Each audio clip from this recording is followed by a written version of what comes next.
Una economía sana es la base del progreso empresarial. Comienzo con esta afirmación, un poco de perogrullo, pero que a veces se nos olvida, porque sé que en este auditorio de economistas, de empresarios, de analistas, de medios, ustedes la entienden muy bien.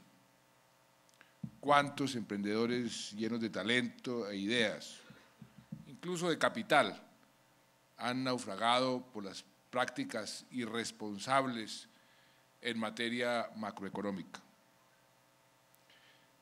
Esa, por fortuna, no es la realidad de Colombia.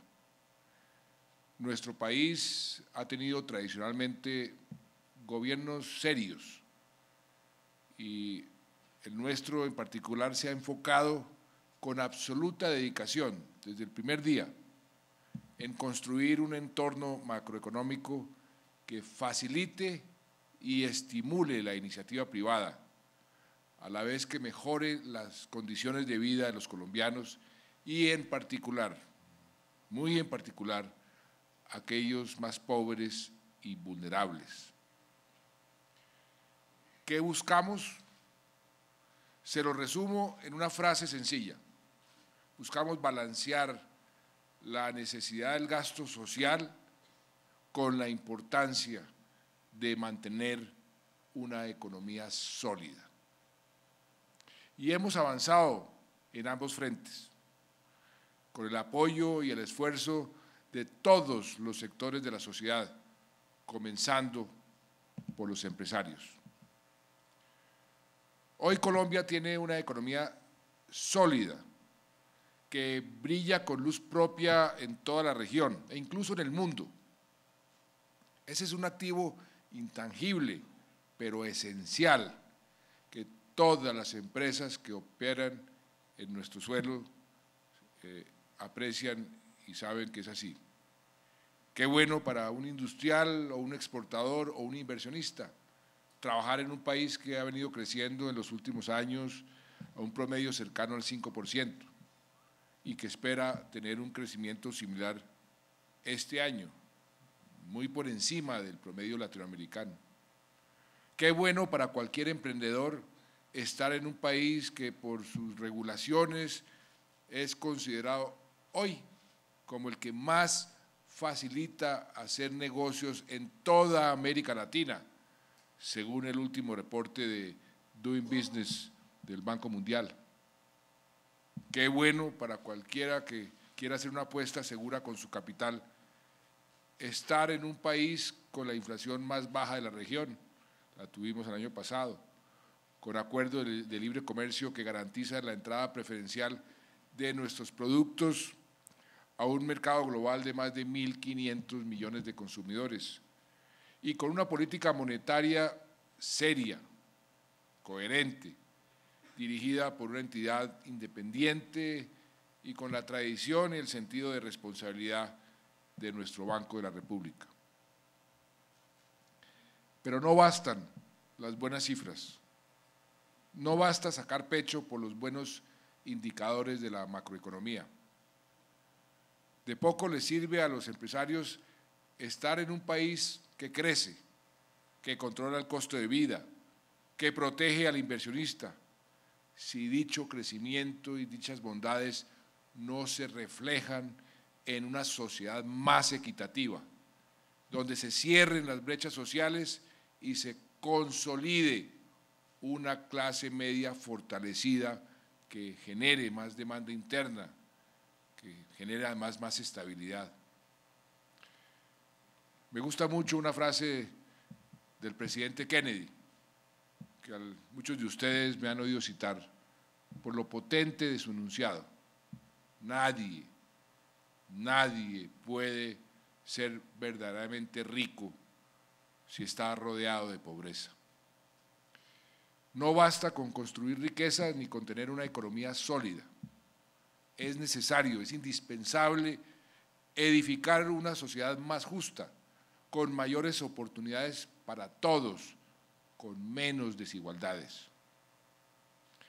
Eso no es solo justicia social, ni solidaridad, eso es sentido común. Por eso nos importa bajar el desempleo y tenemos resultados realmente importantes que nos han llevado a una tasa por debajo del 8% que no veíamos hace muchísimo tiempo. Cuando inicié mi primer periodo recibí un país con 19 millones de colombianos ocupados. Hoy tenemos, según los datos últimos de octubre, 22.600.000 compatriotas con trabajo, una cantidad a la que nunca habíamos llegado a esa cifra. Hoy hay cerca de 3 millones de colombianos más trabajando de lo que había hace 51 meses. Y esto es gracias a ustedes, los empresarios. No más el pasado mes de octubre fue la industria, no el comercio, no los servicios, no la construcción, no las obras públicas, la industria, la principal generadora de empleo en la economía. Y esperamos que continúe esta tendencia.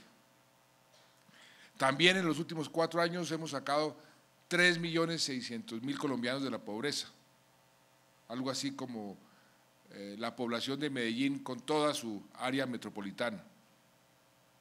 Esto representa una disminución de casi 10 puntos porcentuales, que es un récord en América Latina. Ningún país había bajado la pobreza en 4 años en esa proporción. Le ganamos por unas centésimas a Perú, que había sido el país que tenía la camiseta amarilla en este frente. Y esto, por supuesto, nos da una gran satisfacción. Pero no podemos ni queremos ser triunfalistas. ¿Cómo podemos serlo si todavía hay cerca de 2 millones de colombianos o algo más que están buscando empleo y no lo encuentran? ¿Cómo podemos estar tranquilos si todavía 1 de cada 3 colombianos es pobre y 1 de cada 9 vive todavía en la pobreza extrema, en la miseria? Thomas Piketty, el economista que ha puesto a pensar a muchos con su libro El Capital en el siglo XXI, ha dado en el clavo cuando demuestra con evidencia histórica que la acumulación de capital es cada vez mayor y está llevando a niveles de desigualdad que hacen inviables las sociedades. En nuestro país, el 1% de la población concentra el 20% de la riqueza. Y aquí les hablo a los empresarios y les hablo a los colombianos, a esos colombianos que formamos parte de ese grupo privilegiado. No basta con lo que venimos haciendo, no es suficiente, tenemos que hacer más.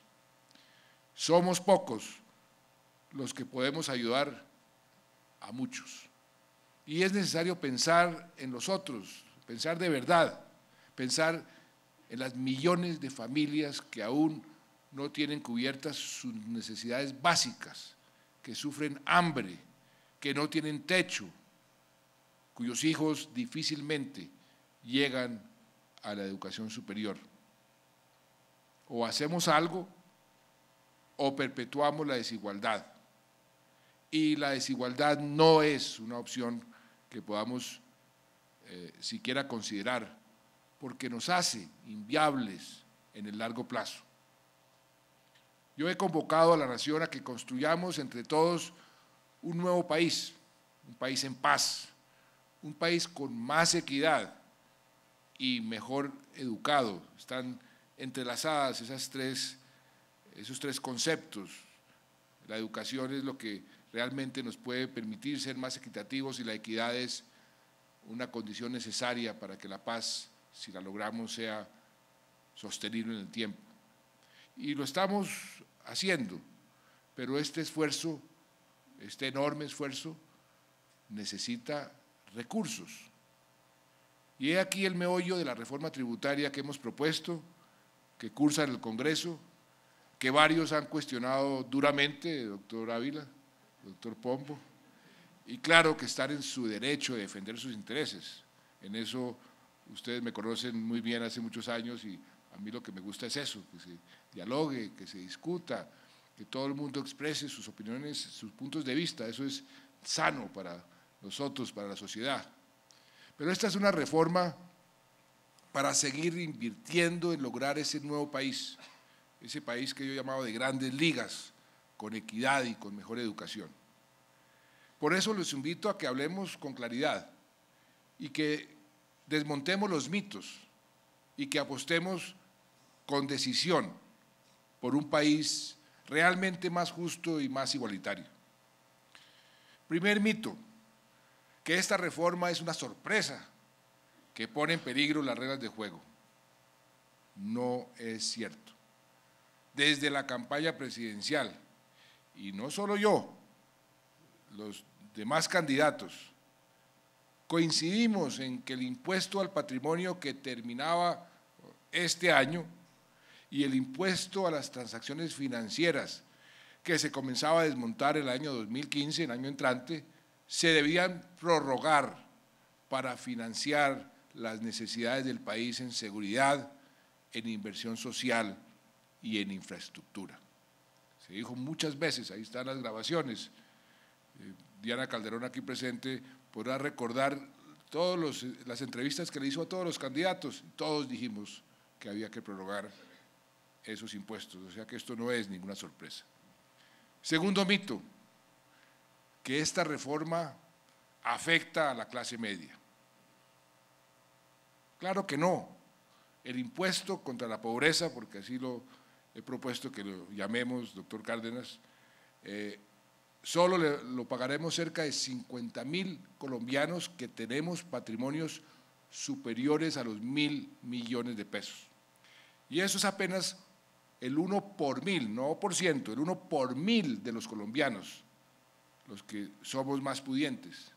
Y algo más, las personas podrán deducir de su patrimonio base el valor de su vivienda hasta por 340 millones de pesos, o sea que alguien que tiene 1.000 millones de patrimonio va a pagar sobre 660 millones.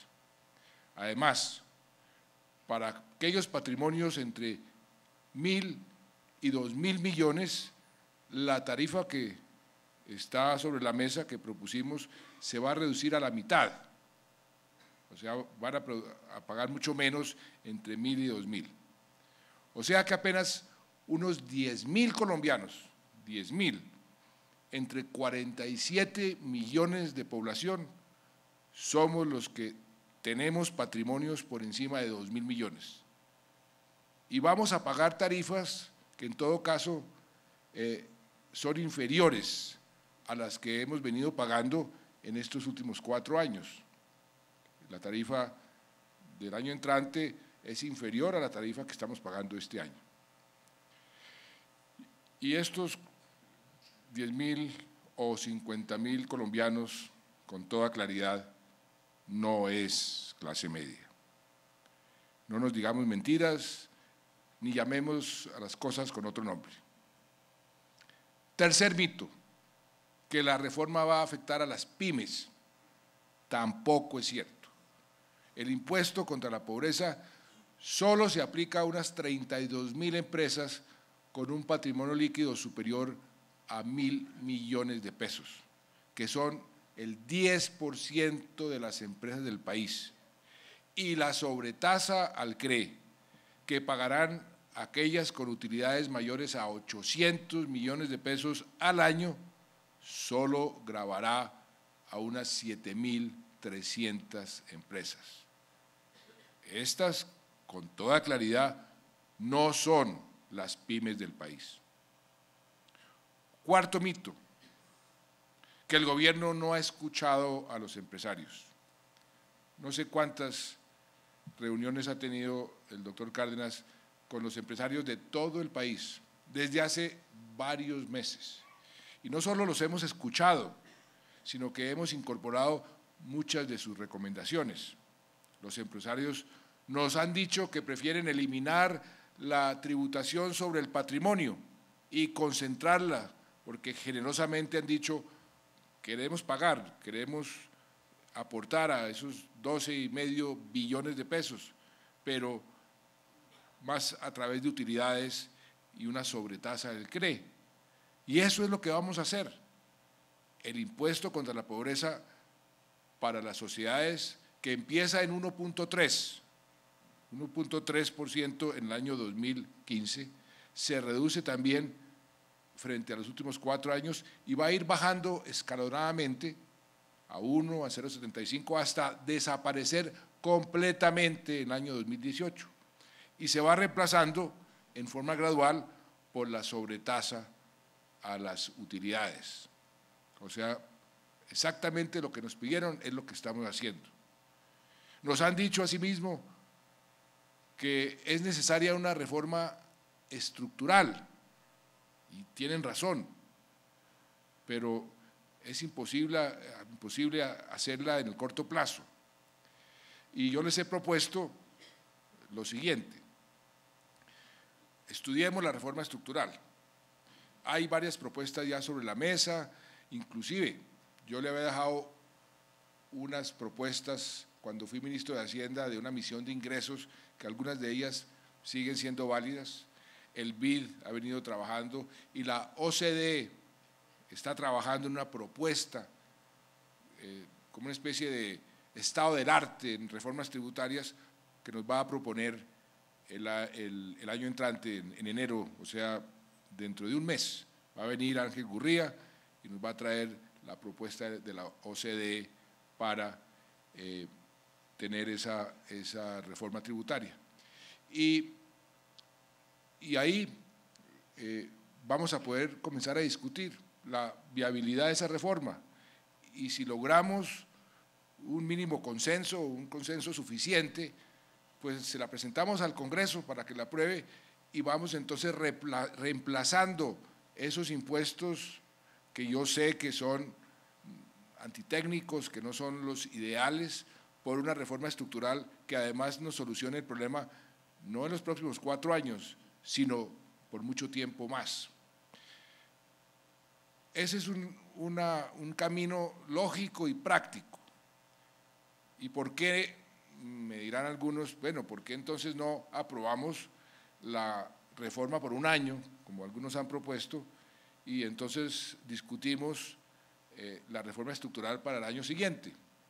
La respuesta es muy sencilla. La incertidumbre, sobre todo lo que decía Ricardo Ávila, sobre lo que está pasando en el mundo de hoy, lo que está pasando en la región, que ya de por sí genera desconfianza e incertidumbre. ¿Se imaginan ustedes lo que sería cualquier empresario, cualquier inversionista, con la incertidumbre de si se pasa o no se pasa esa reforma, y estaríamos abocados entonces ahí sí a un descalabro fiscal a partir del año 2016? Mucho mejor tener seguridad sobre los próximos 4 años, y si la reforma estructural la consensuamos y la podemos acordar, pues entonces podemos reemplazar unos tributos por otros. Y esa es la propuesta que le hemos hecho a los empresarios. Quinto mito: que la reforma va a desestimular la inversión productiva y a afectar la creación de empleo. No se nos puede olvidar que el impuesto al patrimonio existe desde el año 2003 y no ha sido obstáculo para que la inversión crezca año tras año, y ha crecido en los últimos años a niveles récord. Y no sé por qué tendría que pasar esto ahora.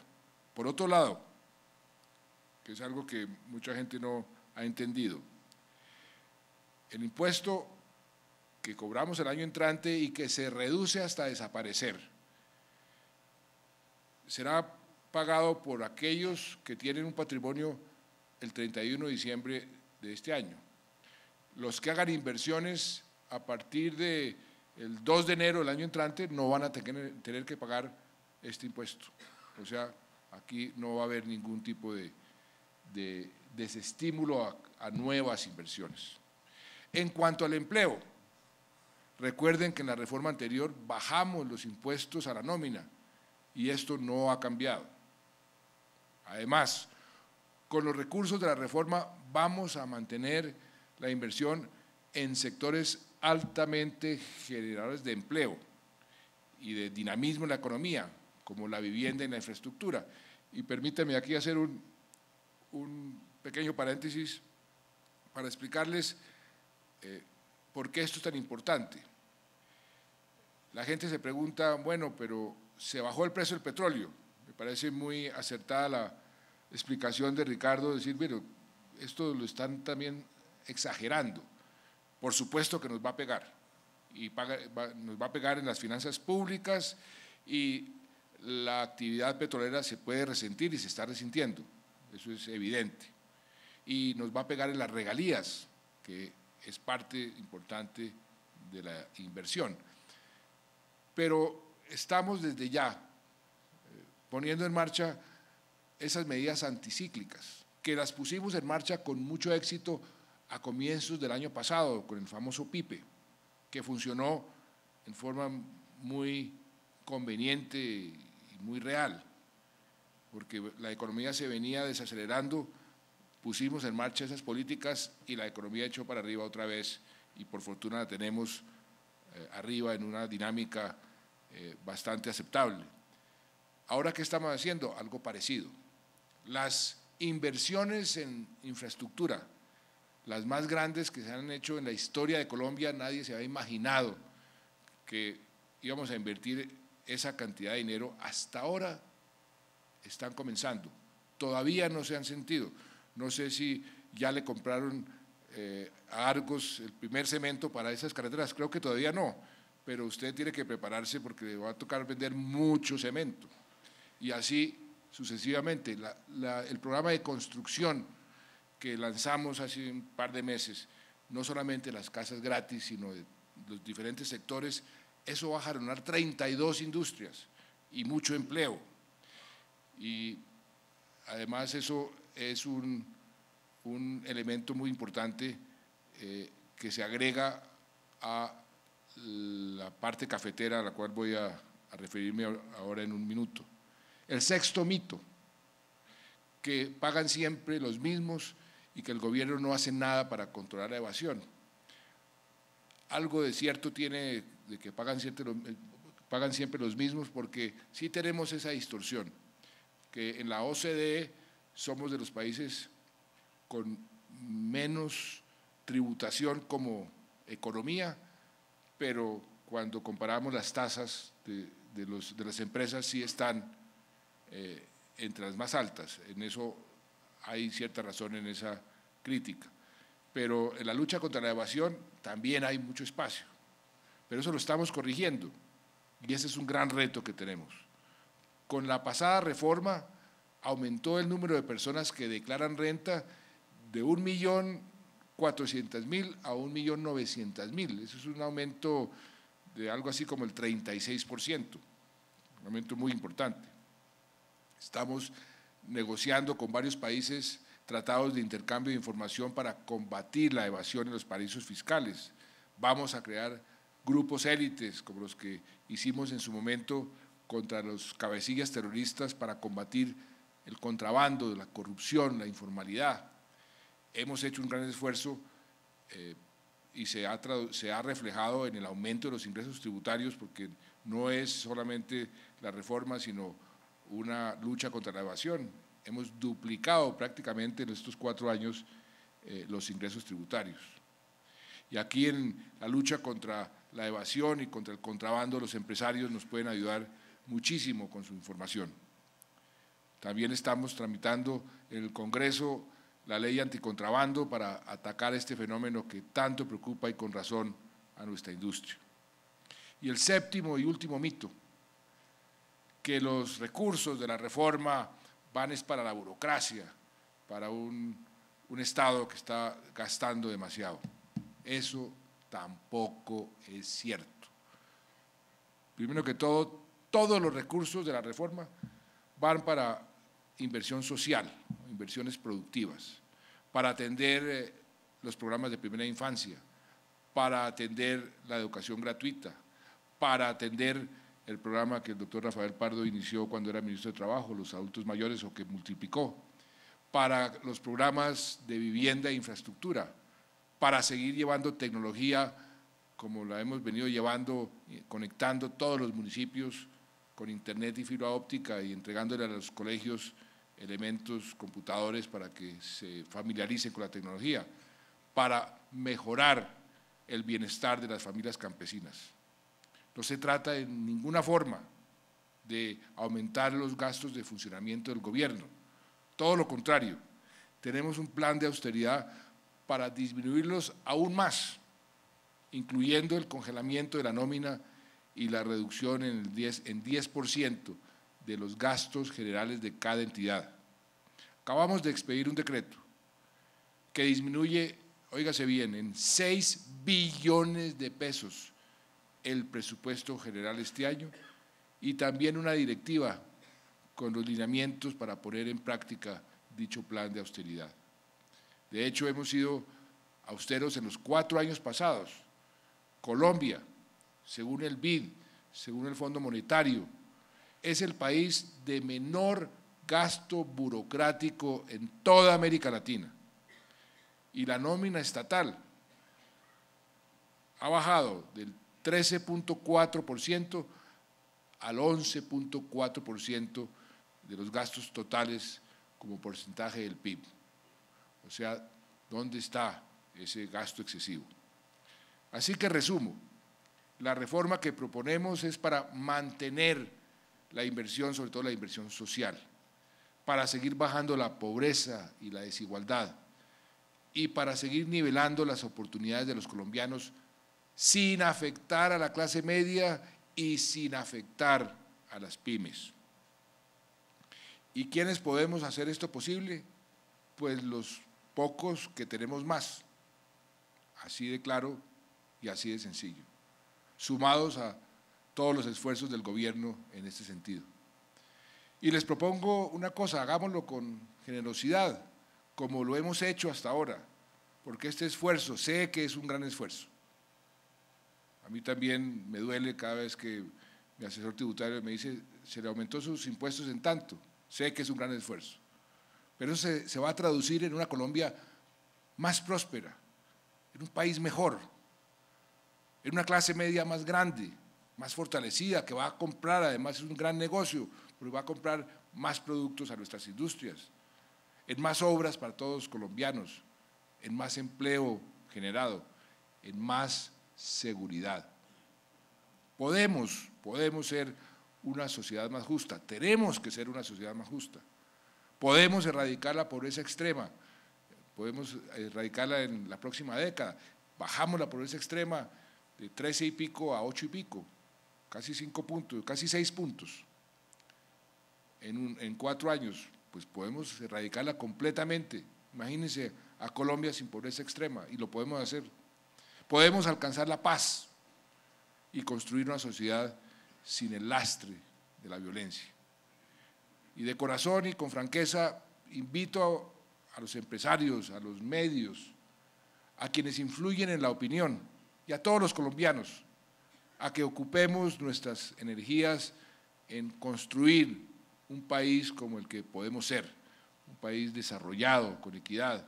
Y me gustó mucho su llamado de atención a que no seamos tan pesimistas, tan fatalistas. Es increíble que mucha gente dice, pero ¿por qué nos, como lo dijo Ricardo, por qué nos elogian tanto desde el exterior? ¿Por qué es que nos ven con tan buenos ojos? Porque tenemos un país maravilloso, con dificultades de todo tipo, por supuesto, pero que juntos todos podemos salir adelante. La mayor inversión es la que se hace en la gente. La mejor inversión, créanme, es la justicia social. Con toda claridad les reafirmo que a las empresas que las apoyamos y que las seguiremos apoyando. Y también recibo ese llamado de que aquí no hay adversarios o rivales, somos todos, somos socios en el crecimiento de este país. tenemos una agenda de competitividad que vamos a continuar desarrollando juntos. La ministra de Comercio, Industria y Turismo, que aquí está presente, acaba de lanzar la política industrial para el desarrollo productivo, centrada en las regiones. Los países todos que se han desarrollado exitosamente se desarrollan con base en lo que se llaman los ejes de desarrollo, que son las regiones. Y así está además diseñado el nuevo plan de desarrollo. Y también en la concertación entre sectores público y privado. El agro está recibiendo una inversión sin precedentes y tendrá un nuevo aire con las políticas y proyectos del Pacto Nacional Agrario y con la aplicación de las recomendaciones de la Misión Rural que está encabezando José Antonio Campo. Esta mañana estuve en el Congreso Cafetero y celebramos que el país recoja una cosecha superior a los 12 millones de sacos. Hacía mucho tiempo no teníamos una producción tan alta y coincide con un buen precio internacional y con un dólar con un mejor nivel, o sea, un dólar más caro de lo que teníamos hace mucho tiempo. ¿Y eso en qué se traduce? En ingresos, en dinero que entra directamente a las familias cafeteras y que inmediatamente se multiplica en consumo y se irriga por toda la economía. Hay ese factor adicional que va a ser anticíclico, porque este ingreso cafetero que supera los 5,5 billones de pesos se irriga por la economía. Por eso aprobamos el famoso PIC, que mucha gente nos criticó muchísimo en su momento, ¿cómo es que van a dar semejante dinero?